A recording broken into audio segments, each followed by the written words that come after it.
আমার মেয়ে, আমি জন্ম দিলাম, আমি বড় করতেছি, আমি খাওয়াই, মানে আমি খাওয়াই বলতে মানে কি, আমরা উপার্জন করি, আমরাই খেতে খাওয়াই নাকি? আমরা ওসিলা না রিজিকের, আমরা কামাই রোজগার করে নিয়ে আসি। আমি খাওয়াই বলতে বোঝাচ্ছি আমরা কামাই রোজগার করে নিয়ে আসি, আমাদের ভালোবাসা দিই, মহব্বত করি, তিলে তিলে আদর মহব্বত দিয়ে বড় করি। আমার মেয়ে কেমন করে বাইরে যায়? কেমন করে বাইরে যাবে? কোন সাহসে যাবে? আমি বাবা হয়ে বেঁচে থাকতেও কীভাবে যাইতে পারে? গেলে ওকে একদম খাওয়ার বন্ধ করে দিবেন। আমার ছেলে বালেগ হয়েছে, নামাজে যাবে না কেন? যাবে না কেন? যদি না যায় আমি ওর খাওয়া বন্ধ করে দিব। শাসন করতে হবে সবসময়, কিন্তু মিষ্টি কথা চিরা ভিজে না।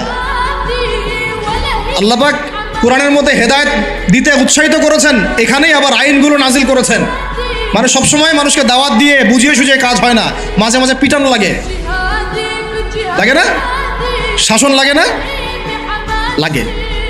তো আমরা যদি আমাদের পরিবারের মেয়েদেরকে নিয়ন্ত্রণ করতে পারি, ছেলেদেরকে নিয়ন্ত্রণ করতে পারি, দেখবেন আস্তে আস্তে ইনশাআল্লাহ এটা কমে গেছে।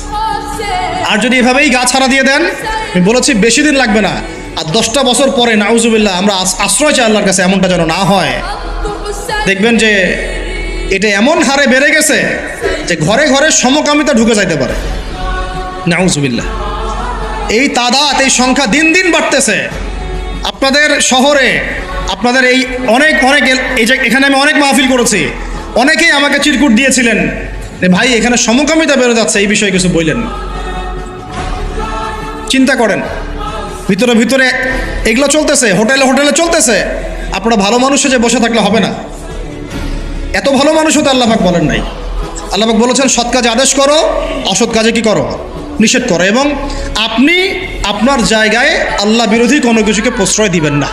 ব্যাস, সরকার কোথায় যায় যাক, প্রশাসন কি করে করুক, ওটা আমার দেখার দরকার। আমি আমার জায়গা থেকে আল্লাহ এবং রাসূলের বিরোধী কোনো কাজ করব না। সিম্পল।